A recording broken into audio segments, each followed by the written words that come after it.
everyone. I just want to let you know before to start the interview that we won't have Thomas' video because Thomas is an amazing guy and he's there to pursue a dream and desire to build an eco resort on a remote island in Indonesia. So 2 years ago, he bought massive land on this island and there were no electricity, no water, nothing. And he made this project happen. So right now he has electricity, he has water, but the Wi-Fi connection is not the best. So in order to leverage the audio, we decided to turn off the video. So sorry for the convenience. Sorry for the audio quality that is not the best, but trust me, it is um, feedback experience manifestation journey is amazing.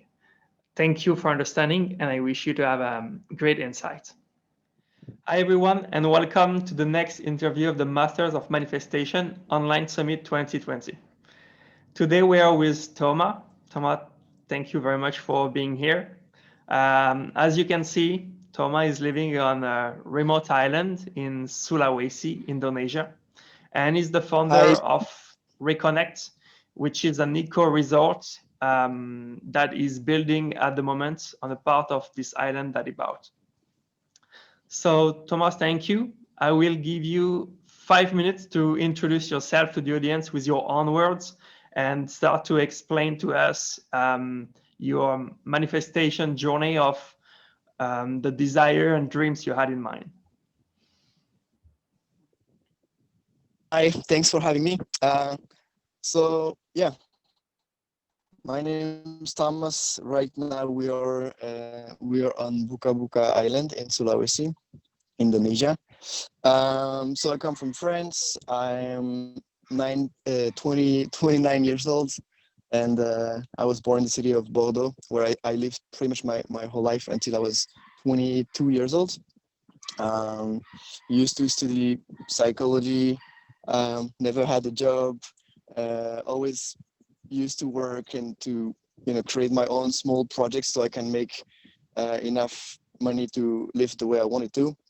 And one of my businesses before I decided to go and explore the world was a student party organizing business, which was working pretty well. But after 3 years of being in the same country, in the same town, with the same people, pretty much, I felt like I wanted to travel, and my goal initially was to create my business so I can have the freedom to travel. And then I realized I created my business, and then I made money, and I still had excuses about why I should not travel yet. So I just one day decided to take the leap and just to think, what if I just started right now?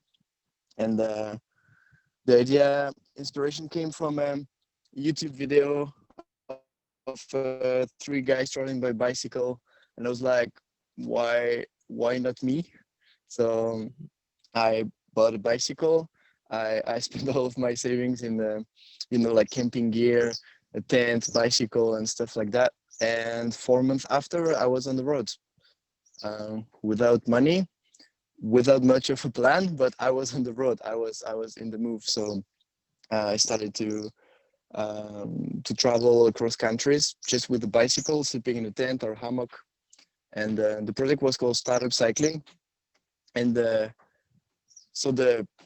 I had like just a bit of a plan. I just wanted to meet startup CEOs on the way, to interview them, to ask them questions and to learn from them, and write articles about them. So that's what I did.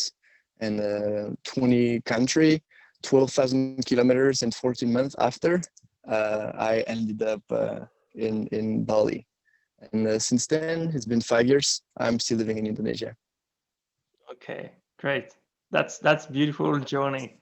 And so there are several checkpoints in your story or milestone that we will talk about because there is this first bicycling travel journey. Then there is e-commerce villa project. After that, there is the island where you are right now in the project you're building.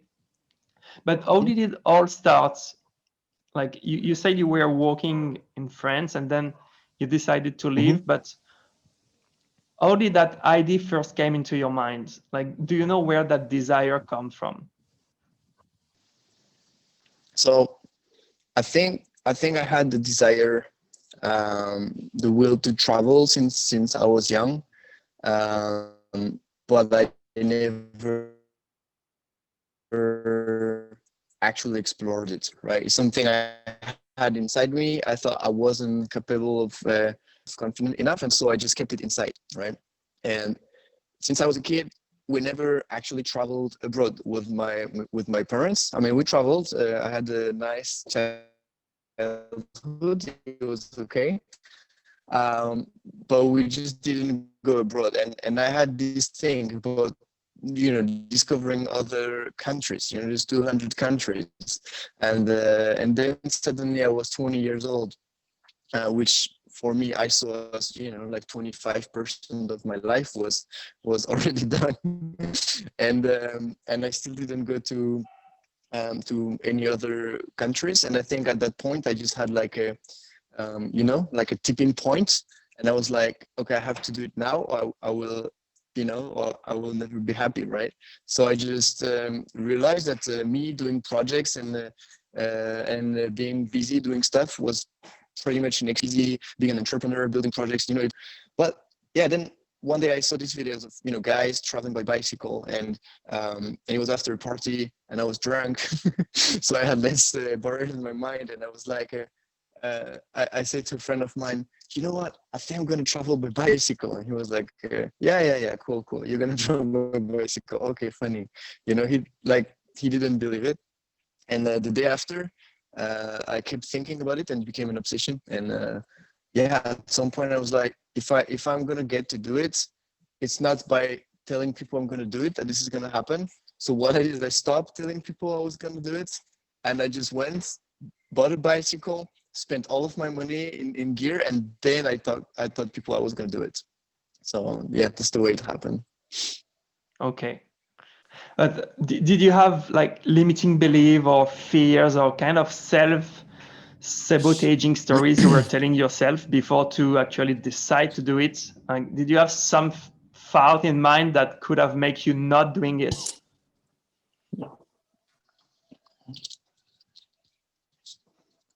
Yeah, I mean, every day. Thing is, I knew nobody in my friends and family and people I knew who ever traveled by bicycle, right? So of course, all I had was those guys doing it on YouTube, and just me sitting in my bed with my laptop, and I was like, am I actually gonna do this? How am I gonna survive? I don't even know how to pitch a tent. I don't know how to fix a flat tire. So I mean, yeah, like a lot of stories, a lot of doubts, and yeah, and a lot of times I thought like, no, maybe it's too crazy, maybe I'm not gonna do it. Uh, I can imagine that. Like I had the same thought in mind before I start to travel and to backpack around the world. So what helped you to overcome that? What is it that's made your desire stronger than your fears? You know, I think a lot of things in life is about the balance between between pains and suffering that we have. So I think the pain of me not being doing it was like more intense that the pain of like me, like thinking maybe I'm gonna fail. So at some point I just had to do it, and like failing at doing it, was better than not doing it and living my life as Mm, usual before. So okay. Um, and how much money did you have at that time?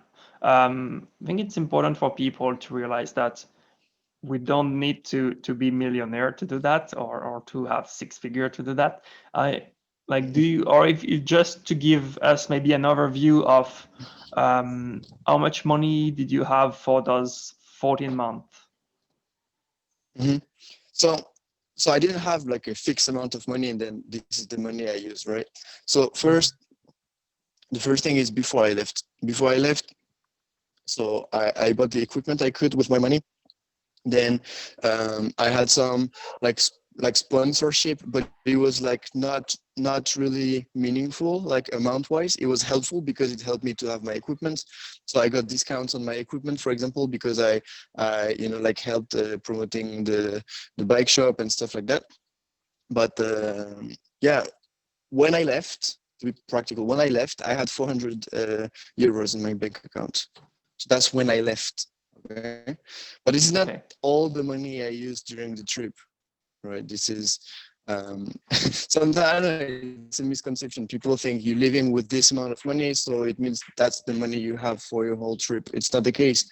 I left with 400 euros, and I did my best to use as little money as possible, which is like a few euros per day, just for food, traveling by bicycle, which is great. Um, but of course, at some point, you will need to fix something. You need to buy food. In Europe, water is pretty much free. You can ask people to get water. Drinking water is free, so you can drink water. And it's like the interesting part is like why I was like traveling and I didn't have money, then I had to find ways how to get more money, or I don't know how to get across the channel without spending money, right? Because there are two ways. Like this. I think most of people listening, watching this video, know this. There's two ways if you want, to have more money. Like first one is you make more, and the second one is you spend less. And when you're Mm-hmm. traveling by bicycle and you really have very limited resources, well, you try to do both, and you Mm-hmm. really start with spending less. Okay.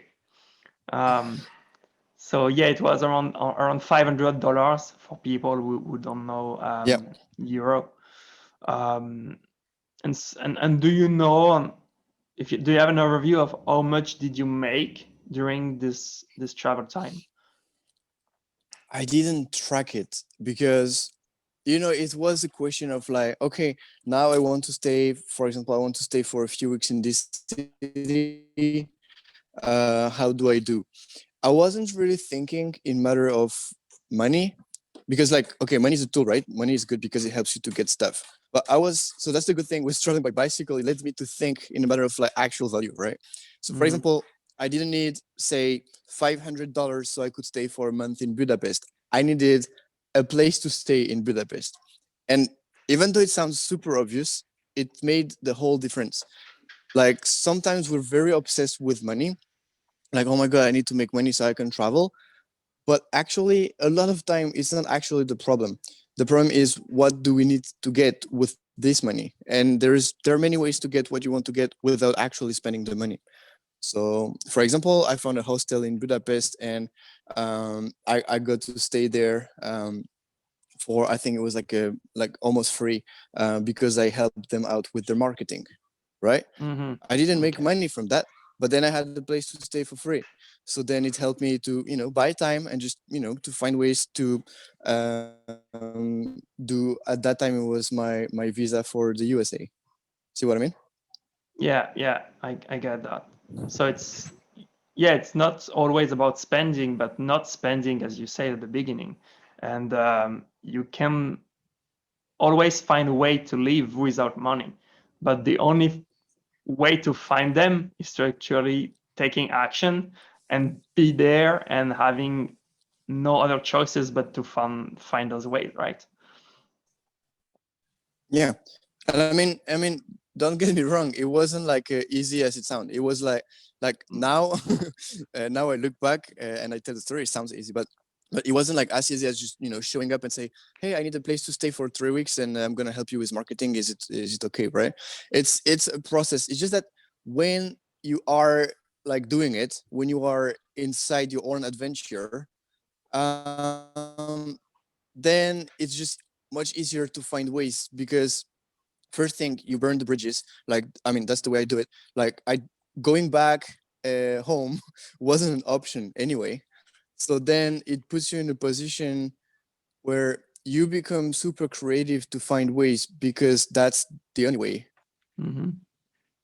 Yeah. So Yeah. You train your mind to thinking about solutions instead of thinking about the problem. Yeah, it's like, I mean, like when you're in the middle, for example, it happened to me. Like when you're in the middle of like a super huge forest in the USA, and your tire breaks, you have a problem with your tire, and there is no bike shop, and you don't have money anyway, and you have to find a solution. You cannot just like sit there and oh no, I'm not gonna ask this guy because I'm shy, or I'm not gonna ask for help because like like when you're inside it, and you have to find solution, then it's just, your brain isn't like pulling out with all the, all the bullshit. Like it says it's like oh no, like you're not self-confident, or no, you're shy. Or when you're inside, you have to find ways, then you find ways. Right, it's Yeah. the same with, I think, every project, everything I'm doing. If you burn the bridges and you don't have any way to go back, or ask for help, like from your friends and family and everything, then you always find ways forward. Yeah, thank you for this insight. It's really valuable. Um, and yeah, you have to be there to know what to do. It's you have all Mm-hmm. other fault when you are in the middle of the crisis than when you're comfortably Mm-mm. sitting in your sofa thinking about how that could look like. And Yeah, I think exactly. Yeah, it's the whole point. If you anticipate the problems you may have by traveling, when you travel by bicycle, you will miss like 90% of them. And if you knew them beforehand, maybe you wouldn't travel in the first place. See what I mean? yeah, that's true. And what about the sacrifices? Because when you want to go for something that is a dream or a desire and that's different from the reality you're living, so different from the reality you were living in France, it means that you have to sacrifice something in order to get something new. Mm-hmm. You have to sacrifice, like in your example, you have to sacrifice comfort. You have to sacrifice a lifestyle. You have to sacrifice maybe friends or family members that are not aligned with your project. Like, what are all the things you had to sacrifice in order to get where you wanted to be? It's a good question. I don't think I thought about it in terms of sacrifices. I So sacrifices has like a negative tone to it. I just I think I saw it as a More in trait, terms of let right? go, yeah, you to let go something to have something else. Yeah. I think I saw it as a trait. It's Mm-hmm. like, you want this lifestyle, then you let go the other lifestyle, Mm-hmm. right? It's like, yeah. So I had to, like, I lost. I mean, yeah, I lost most of my friends when I did that because I wasn't reachable. I mean, yeah, I had them on social media, but most of my like daily friends, you see, like people you see every day, every week, you're having drinks with them, like a university friends and everything. Yeah, I mean, I had to let go of that. It wasn't actually hard, but I had to. I had to let Mm-hmm. go of my small apartment in the middle of the city, which was very convenient and very nicely located, close to everything. Um, I had to let go of, yeah, a lot of things. I just think I wasn't really, not that I didn't know. It's just, for me, I didn't see it as an issue at all. Mm-hmm. Because like the desire, like the energy to go forward was just so big. The rest was kind of like, I don't know, details, something like that. Mm-hmm. Mm-hmm. Yeah, I get that. So after 14 months, The main one was money. yeah. Sorry, can you repeat that? Uh, Um, the main one was money. Like the main Mm-hmm. worry I had was about money before I leave. Like that was the main thing. It's like, I'm gonna stop my business. So okay, so that was one. It's, I'm gonna stop my business, that I built for 3 years, and it was working. It was pretty much like on autopilot, but I had to be there, right? Um, and so I'm gonna leave my business. I'm gonna just like stopped making money at all. I was doing maybe 2.5 or 3K per month, which was okay for my lifestyle. And I'm gonna leave all that to go towards something new. And I have no idea how am I gonna make money on the way. I didn't actually have a plan about how I would make money on the way, which now when I'm thinking back, I would not advise anybody to do that. It worked Mhm. out for me, but it could have been a disaster at so many points. It's just that, somehow it worked out, so I can tell the story in a nice way.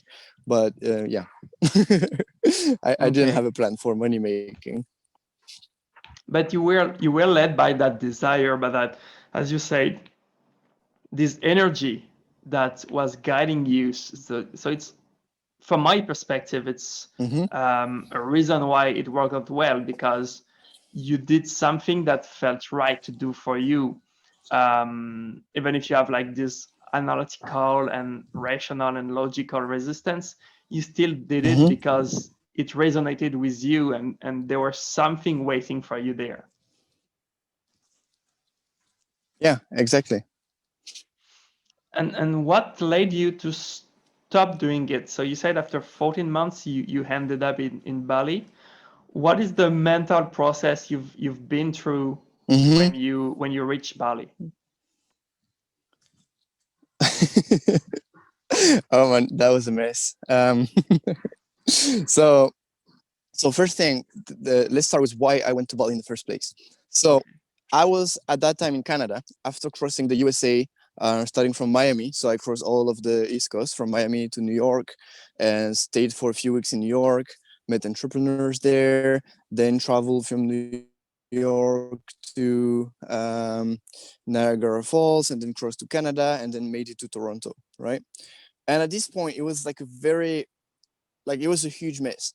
Like, I didn't have a lot of time remaining on my US visa because I took much more time than what I thought I would, um, in the USA, crossing from Miami to New York. And so I had limited time on my visa. And, after this time, you have to go to another country, stay for a while. Immigration in the USA is pretty strict. So there was this. Then there were like the money issue. I didn't have so many funds remaining, and I was in Canada, and in USA at that point I didn't have a lot of ways to make additional money. Usually I would make websites, write content, or find like small gigs I could do online. But at that time I didn't, and so I was there in Canada, and it was cold again, and I hate cold weather. Mhm. So it was cold again and snowy, and and I was like, I wish I was same thing that happened was in Budapest. So cold, I wanted like a hot weather, and so I opened Skyscanner and I looked for flights, right? And so I looked for flights, and Mhm. then I realized that there were some cheap flights to Bali from Toronto. And I was like, oh, Bali, I heard of this. I didn't know anything about Bali. I just heard of it. I knew it was like beautiful, and like I didn't know anything about digital nomads there. I didn't know anything about Bali. It's warm and the weather was nice. So like literally the process of me going to Bali. Like it was like 72 hours from Toronto. Okay. And And so and what did then you do I arrived in once you were Bali. there? So I arrived in Bali. The plan was to stay there for a month, to like find some online work, like website projects and stuff. Staying in the same place, so I have actually have time to find clients and do some projects. When I have some cash, then I would just keep traveling and cross Indonesia and go to other parts of Asia by bicycle. So that was the initial plan, and it absolutely didn't happen the way I thought it would. So So what happened? I was in Bali. So so so first thing, I did actually find a few clients, but it wasn't a lot, and it was like very very low paid projects. But the biggest thing that happened is like I got my credit card schemed on an ATM, which is a very common scam that can happen in dodgy ATMs in Asia. And so, like, long story short, I lost all my money. Not that I had a lot, but everything I had, I lost it. Right. So So you I was turn here out having in no Bali. money anymore. Yeah. So I ended up like, so I had not much money, and then I had not money, no money like at all anymore. And yeah, and I had the place I rented. I had it for a month, and then well, you know this, right? When you're in Bali as a foreigner, you have to fly out and in. You need to do, like, the visa run thing and the visa extension. Like, you have to have some money, right? Not Hmm. that it's a lot, but you have to get, right? And just suddenly I was like, I didn't have money to go back home in France. I didn't have money to do my visa runs, and what happens if you overstay your visa, then you have to pay fines. So there I felt very like trapped, Yeah. basically.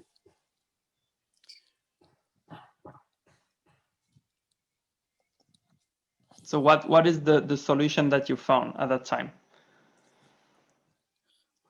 So at that time, first I cried, then I tried to find someone to blame. The The easy usual way. thing. No, I blame my bank the easy way. I blame my bank, because yeah, stuff happened. They blocked my account, and I couldn't see the money was being stolen, so I couldn't block my card. So then I blamed my bank and everything. Actually, I got my money back, but like 4 months after. It was a bit late. So I already had my solution. Um, and so what happened at this moment, I was very, very lucky. I got to meet with the Balinese family at some point, and they invited me to stay in their house for free, and they gave me food for free. They didn't know me; they had no idea who I was, but I don't know what happened. At this time, they only had a place to stay with. They gave me food and a nice room to stay in. So that was the first step of me surviving in Bali. So I had a room. Then I saw at this time, I saw things in a matter of time. I wasn't like making money, I was buying time, right? So it's like, how many days before I have to fly out? How many days before I need to extend my visa? And each thing has a cost to it, and the time attached to it, right? So okay, if I find enough money to fly out right now, then I have like 2 more months on my new visa. So at that time, all I was saw that I wrote on my notebook back then, it was like, my only goal is to find a way for me to live in Bali, um, without struggling. I didn't want to go back to France. That would have been like the worst thing. I didn't ask for help from my parents at this time, because I had put myself in this situation and I wanted to solve it by myself. It's like a lifestyle choice. So other people don't have to, like, share the consequences of of my mistakes. So the only way was, to find solution to live in Bali legally, which means, with the proper visa and everything, and without struggling financially. So at that time, so this was, I think it was like 4 years and a half ago. That was my only goal. That was the only thing I wrote in my notebook, and I was reading every morning. Great. So how did that solution manifested itself into your life? Because you had that one goal. So how that one goal show up for you?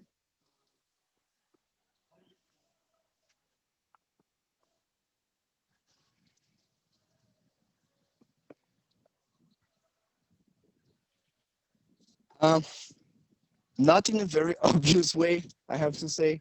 Um, You would expect like, oh, I want to manifest this into my life, and then, when it manifests, you recognize it. But at some point, it wasn't that clear.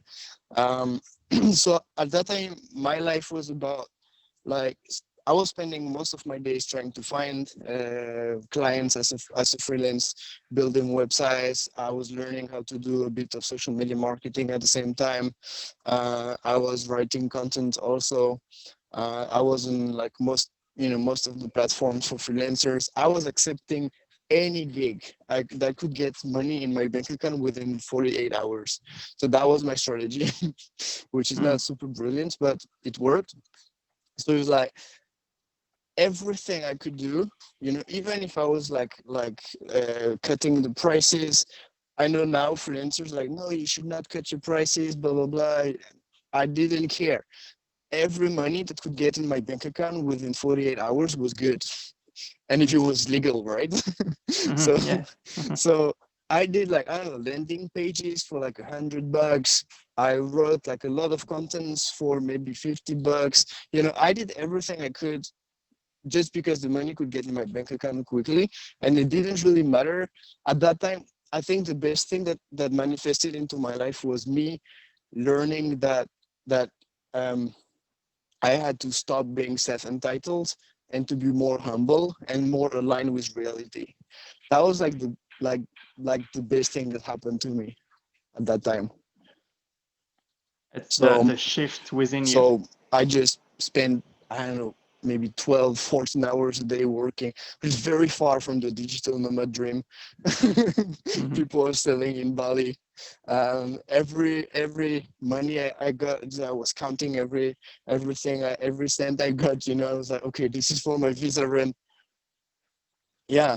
So I was like, this is for my visa rent, this is for my visa extension and everything, and and at some point I got some debt also. So every money that got in, I was using it to pay my debt, because it was the first time in my life I had some debt.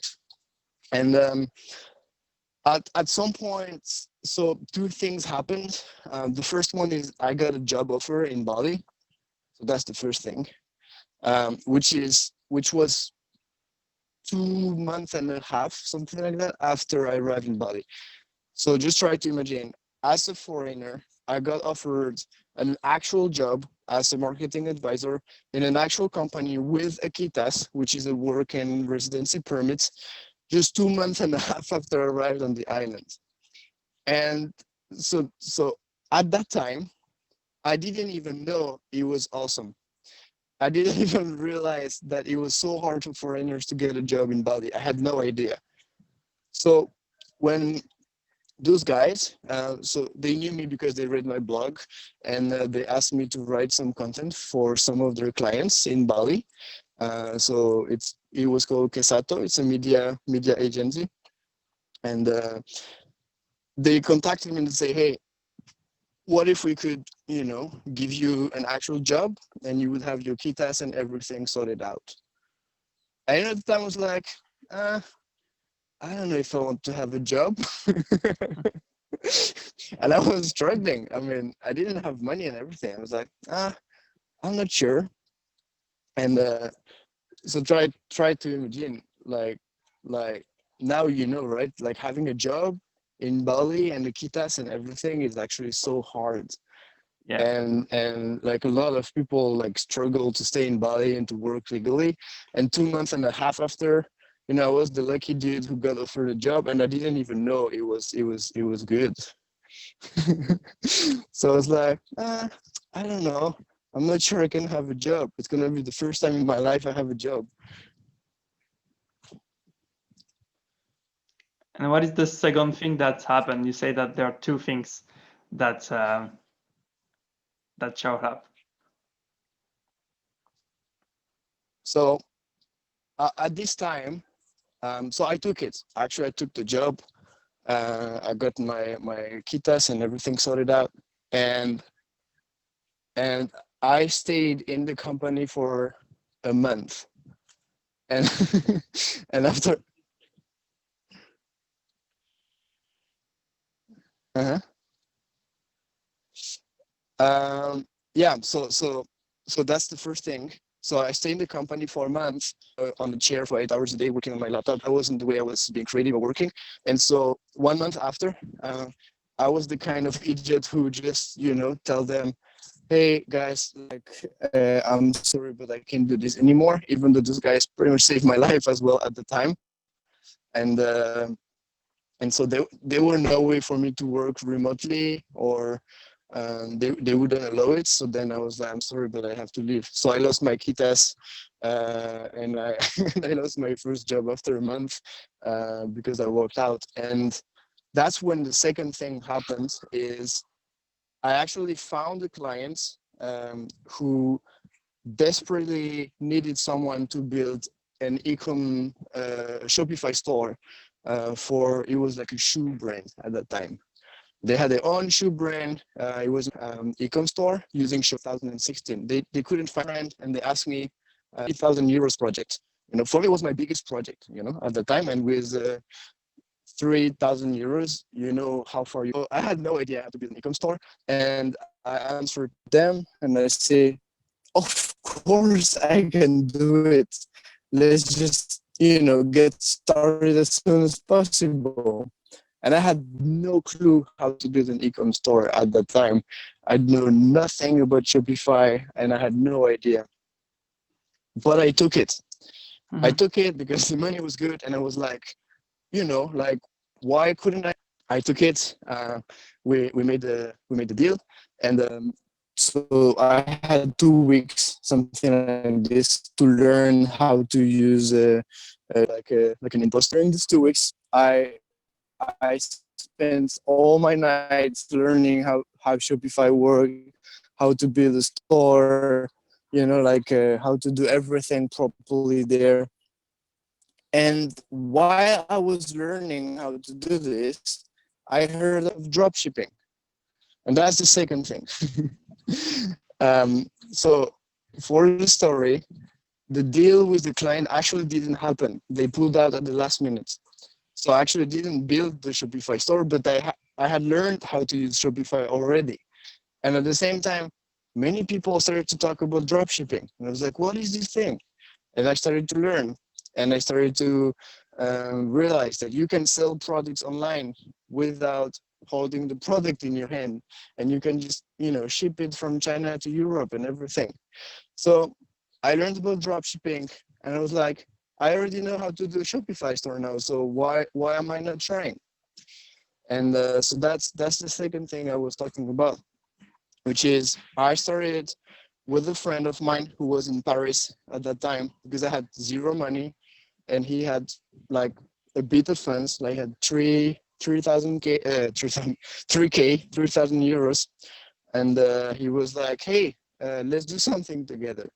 And so we started a dropshipping store at that time And with that's his how it money started. and with my bits of that's how we got started. Okay. Hello? So after long story short, you created this e-commerce project that allow you to earn six-figure, multiple six-figure, and you started another project which is Hustler Villa in Bali. That was a kind of villa for digital nomad and entrepreneurs. And then you started this project like in Sulawesi. So as we don't have time to talk about everything, but let's talk about the project you're doing right now. So how did you Yeah, sure. ended up building a financially successful business with the e-commerce, and how did you end up being where you are right now? Like, what is, like, how that opportunity came to you? What was your desire at that time after the e-commerce project? So first, the funds and the capital I got was from the dropshipping store. So as you said, we did six figures for a few months. So it was for about a year. a little bit less than a year, we did this project. After that, we decided some problems happened and we decided to stop it. And then actually the reason why I moved on to do the Herster's Villa and then the project on the islands. I actually also created a cloth brand at the time. It was because I realized that my main issue in life was actually not to find money. It was about what to actually do with my life. And suddenly I had enough funds to stay in Bali for decades, and but I was empty. I was like, what do I want to do? Like, what am I doing with like more than 100K in my bank account? Being in Bali, what am I gonna do? And so I decided to open myself to what was around me. And at some points, like the Hersus Villa was one project that I decided to try, and which worked for 2 years. And then at some point, a friend of mine told me about a land that was for sale on a remote island in Sulawesi. I didn't even know where Sulawesi was when I heard of it. But then she said, "Do you want to buy it?" And I was like, "Nah, I don't want to buy a land like so far. What am I gonna do with it?" And so she say, "Do you want to just go there on holiday? Like, might be fun, going to a remote island on holiday sounded like a lot of fun to me." So I was like, "Yeah, sure." And so, and so we took a few flights and the boat, and so we went to the island, and that's how it started. When I arrived on the island, I was like, "Oh my God, this is so cool. This is so beautiful, untouched. There is nobody. I mean, just a few farmers. You're far from everything." And as an introvert, it really looked like paradise to me. So, so that's how I actually had the idea. I arrived on the island, and then on the way back from the island to mainland, I was like, I need to do something there. I have to find a way. I need to do something, and that's how it started. Okay. So that is the result of you decided to open yourself to a better life, to something that is more aligned with who you are and what you wanted to do. Because yeah, I like what you say, because you had more money, but it didn't mean that you change. It doesn't mean that having more money doesn't mean that you feel more fulfilled or happier, or that your personality changed. You had this quest for money that you won, and then you started that quest for like inner pleasure or inner fulfillment. And like, are you vulnerable enough to share with us how much did you have to invest in order to start this project, so to buy land on this remote island? And what were your fears, again, your limiting belief, your self-sabotaging stories that could have made you not make the decisions to buy it?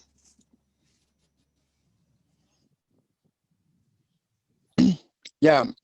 So in the beginning, so when you want to build something on a remote island, it's not only about the price of the land, right? Um, and moving to an island with absolutely nothing, no electricity, no water, nothing, right? So that was one fear. It was like, am I actually going to move there? Is it safe and everything? Then of course there's like the money aspect. In the beginning I was investing 50K, and I had to find a few friends to help me investing with me, because after doing e-commerce I had some money, but I wasn't rich, right? I just had enough Mm-hmm. funds to live comfortably for a very long time in Bali, but it was still not like considered as rich at all, right? Mm-hmm. So the financial aspect was the second biggest thing, right? So I had this 50K. I was like, okay, I'm investing 50K, I'm comfortable with it, it's fine, because anyway I have zero interest in accumulating money and doing nothing with it.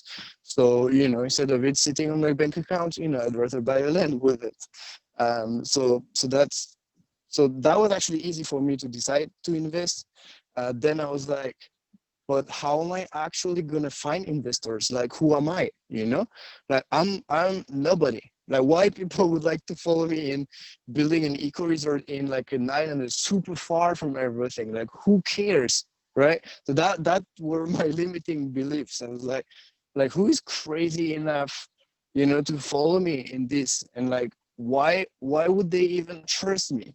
Those were like a lot of like some of my limiting beliefs I had at the time. Okay, but still you decided to do it and to go for it.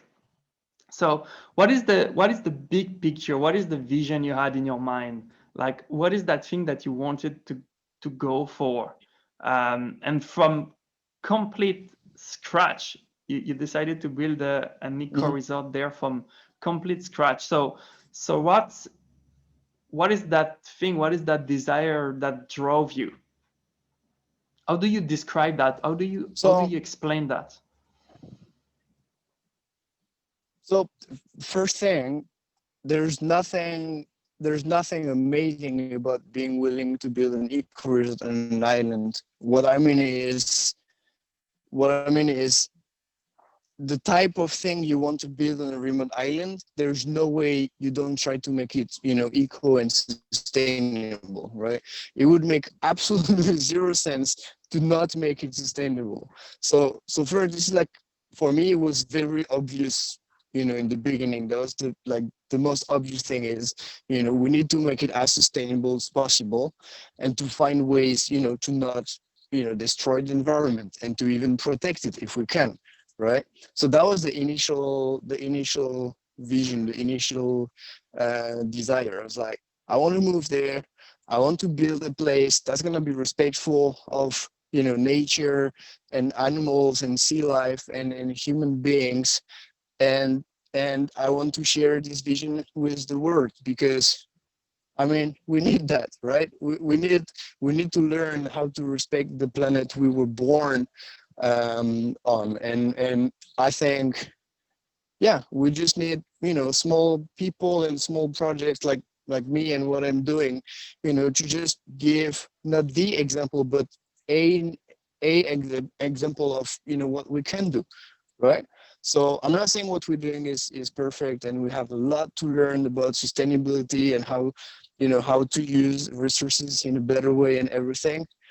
But yeah, I just think I was like, the world needs more projects like this. This is what I believe. Whether it's right or wrong, I don't know. I think it's right. And then why wouldn't I be part of one? You know, why how we started, and that's, you know, what I shared. I'm you know, sharing on Facebook, and I was like sharing pictures of the island. It was like, okay, guys, there's this crazy thing. I went to a remote private island and it's empty, and you know, I just thought it would be nice to, you know, build like a sustainable resort there, you know, and as crazy as it seems, a few people directly contacted me and say, "Hey, is it still possible to invest?" Right? And at the time, I wasn't even looking for investors yet. But a few people started to reach out to me and say, "Hey, is it possible to join you? Can I invest with you? I actually think it's a good idea," and stuff like that. And then I realized maybe money is going to be an issue, but at least I now know that there is an interest, you know, for people, from people for this kind of projects. And so I was like, you know, fuck yeah, let's go for it and just try to make it, you know? It's always better that I fail while doing something I think is great, you know, rather than, you know, succeeding at, you know, not doing anything, right? True. So you started a crowdfunding, right? You made a crowdfunding campaign online. Yeah, we did that. It was not the first thing we did. We did one, I think it was last year. The goal of the crowdfunding campaign was to raise funds to invest in a desalination units, so we could make drinking water from seawater. Hmm. Okay. So let's talk. So So I like what you said is that what helped you to go for it, no matters all the fears and self-sabotage that could have stopped you. It's you wanted to build something bigger than yourself. Like this vision for something that respect environment because you believe that the world needs that, and you had that. I believe that it's one of the key when we want to build something big. And when I say build is not just construction, but any project that we have, it's once it's bigger than ourselves, there is that energy that we're sending out that really help us to go for it. Um, and so you started Hmm. that project, and like following you. I remember that you wanted to build that eco resort and targeting foreigners, of course, to organize retreats there, etc. But then COVID-19 hit it, and the world stopped moving. People are not allowed to travel freely anymore. Hmm. So um, the vision you first had started to be a vision that Hmm. couldn't apply itself, at least for the short term. So mid 2020, you had to find another strategy to react quickly to what was happening in order to survive and keep growing. So how did that happen for you? So the first moment I realized this was going to be really big and bad is when I had to close the Hasters Villa in Bali, because all of our guests who were booked in started to either leave or cancel their stay before they even arrived, right? And Mm-hmm. then I was like, okay, this is gonna be serious, right? So first thing, I had to close the Hasters Villa, which was actually not a nice thing to go through, but we had to. And then, of course, then I started to think, like, what are we doing here, right? Am I like gonna stop everything, tell our investors we just, out of business before we even open, and then we go back home and, yeah, it's part of the risk, and I do something else? Or are we still building it? Are we pivoting? Are we trying to find ways, to survive? And then probably investors gonna understand, probably gonna, get it. Like most of, like hospitality business are going bankrupt right now. So maybe they're gonna understand, and we're just gonna be patient. And Mm-hmm. so I went for the second option. Um, Started to think maybe we could focus on domestic tourism, which is pretty much untapped, and which started to become a priority for the Indonesian government. So then I was like, okay, let's try. It's gonna be challenging because, of course, these are very very different markets, right? Indonesian tourists have very different expectations than European or American tourists, and also they don't pay the same price at Mm-hmm. all, right? And when you're in the beginning of a recession and a potential like a huge crisis, economical crisis, then of course people who already don't spend so much money, to travel in their own country, spend even less money, right? Because they're gonna be Absolutely. careful. So, but then we took. I mean, it wasn't really a risk because it's kind of like, anyway, what are we gonna do? Like I like to live on these islands. I'm not moving anywhere anyway. And we already built the infrastructure. We have the water, we have fresh water, we have solar. We have solar power. We have our permaculture garden producing some food right now. So we could actually survive for a long time even without income, not as a business, but I mean as people on this island, right? Mm-hmm. So then I was like, why not trying with domestic tourism? So we started to shift. I started to communicate.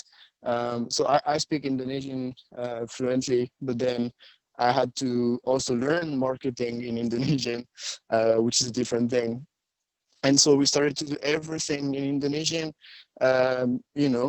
inviting government people here, doing events with only locals and everything. And I mean, it's not that, we're not thriving, but at least we survive. And Mhm. I think during these challenging times, what matters is to buy times again, to buy times, and uh, to get some, yeah, to get some time to see where things, can go.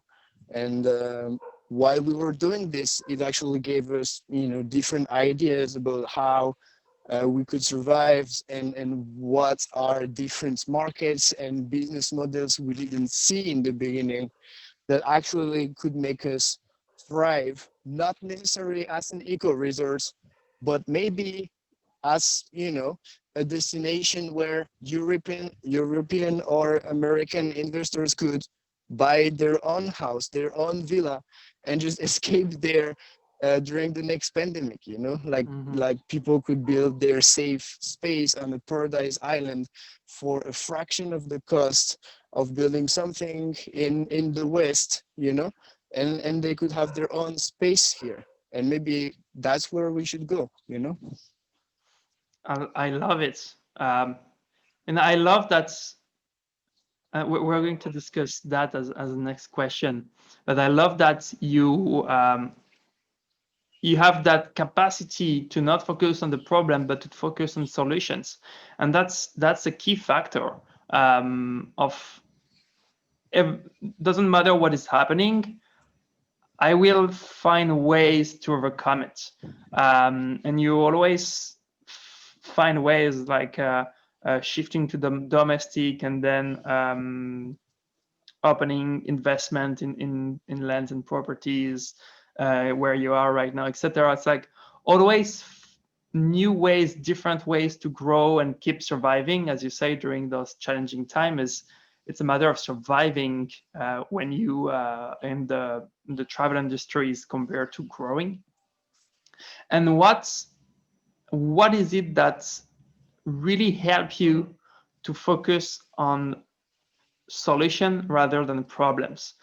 In terms of mindsets, in terms of inner self, what are the key factor for you to be in the mindset where you are right now?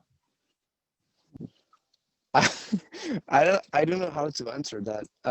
I don't really know. It's like I just don't see any other thing I can do than doing this, because every other option, that I have, that are not, finding solutions, just always seem to lead to a worse outcome anyway. So yeah, I guess like finding solutions, pivoting, being creative in the way we try to survive or thrive. I just feel like that's the only way we can do things. um Mm-hmm. it's like I like to, so there's something maybe that helps. I got like 10 years ago or something like that, I got used to to play this game which is called worst case scenario game. And every time I face a choice, now it became like a habit of mine. I always write down on a sheet of paper, okay, what's the worst that can happen if I do this? Like the worst ever that can happen if I decide to do it and I fail 100%. And then I write down on the other part of the sheet of paper, what's gonna happen if I don't do it. See what I mean? What's the best I could get if I actually don't get to do it, even though I want to, right? And so I don't know. It just seems like in every situation, like giving up or not. I like to see that, when I do something. So let's say I fail. So let's play this game. Let's say I fail at 100% of what I'm doing by, pivoting, or like, let's say now we're talking about having private investors, like people like you and I, having their own villa on the beach for less than 100K, right? What's the worst thing that could happen, right?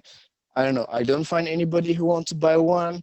or maybe I try to buy one and then I fail, and then I just put this on the paper, and then I'm like, whatever, even if this happened, I still like my life better, than the best thing that could happen if I don't do it.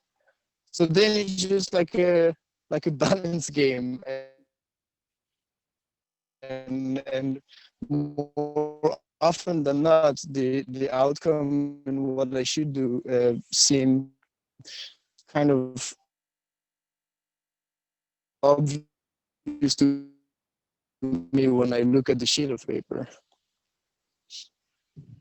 Okay. Yeah, I love that kind of game and involving creativity and scenarios into the future, so that it helps you to have an overview of what can happen, even if we like future is uncertain, so it's impossible to know what is going to happen, but to try to put yourself in the shoes of your future self and future reality, and imagining the scenarios, and taking it as a game, like playing around. And I like the fact that you do it on paper.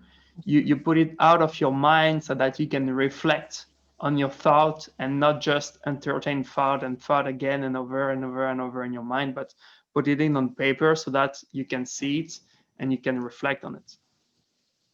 I have a last question for you, Thomas, and this is an advice, because you're a guy who so is solution oriented, with your creativity, we decided to manifest your desire for travel, manifest your desire for money in order to survive at first, manifest your desire for inner fulfillment. And you ended up doing this project of Reconnect at this moment. So, what would be your best advice for people who have those fire inside, those intuitive desires, those dreams, but who haven't had the courage to go for it yet, or who had the courage but who are facing difficult times going there? What would be your best advice for those people? Remember that you're gonna die. The way that is true, like right, and and if we have a fire inside, if we have energy inside, if we have things we want to put out in this world, and we don't do it, we're still gonna die. And for it's very helpful for me to always try to remember this. Like, I don't know when it's gonna be my last day, but what I know is that before this day happen, I'd like to, have given myself a chance to, put a bit of myself in the world and to do what I think is good for the world, in the world. And I remember that I'm gonna die. So if I don't get to do things now, I don't know, if I will ever have a chance to do it. So if you're afraid, if you think like the world is scary right now, if you think you're afraid you're gonna, like fail by doing it, well, just remember it. We're all gonna die, and we have only, like one chance. Every day we wake up, we're like, today is a new day, and we have a chance, we have an opportunity to put things out there in the world, and we don't know, for how long we're gonna have this chance. So let's, just get to do it now and see what happens. What's the risk anyway? Hmm. Yeah, I love it. There is the like comparing the risk of going for it versus the risk of not going for it, because we always take a risk, and there is also the risk of not going for it and having regret and telling ourselves that, oh, we should have do it but we haven't, etc., and etc. I want to show something that is related to what you say, that we're all gonna die. And this is like what I keep nearby my desk, and I have a look at it every day. It's my life calendar, and it's a 90 years old life calendar. And every week I mark a square on that life calendar, and it reminds me that um, every week I'm closer and Mm-hmm. closer to the day I'm going to die. So I don't know if I will live until I love 90, it. but it's like it's a great example, because Yeah, every I week know I this see one. I my like it. yeah, it's great. I do that manually, and And it reminds me that time flies and time flies and time flies, and I'm almost 30 already. So thank you very much, Thomas. If you have one last word for the audience, you can conclude with your last words. All right, so thanks for having me. And if I think I had one last word, maybe it's one, I don't know, last piece of advice. It's, I know we're living in very, very crazy and challenging times, and that a lot of what we thought was real, was part of our world yesterday, just ended up to be gone today. And for some people, for a lot of people, it makes it even harder, especially for entrepreneurs. Like right now, it became crazy harder, and we have like a new reality that we actually knew nothing about before, and we have to deal with it. And so my last word would be, don't let this stop you from putting yourself out in the world. There is always a way, there is always solutions, there are always, you know, like people, like a lot of people are making crazy amount of money right now. A lot of my friends, they just shifted their business and it works, right? There is always ways, and you guys have to allow yourself. And it's also a reminder for myself. We have to allow ourselves to be rational, and to see what others can see. We have to be rational and to see what we can do, so we can still put a bit of ourselves in the world and to thrive while doing it. So that would be my last word. Perfect. Thank you for, yeah, it's a good reminder for me as well. Thank you very much, Thomas. I wish you to have a good day on your islands, and to having fun and enjoying to keep building it. And thank you again for taking the time for being here and inspiring the audience today. Bye.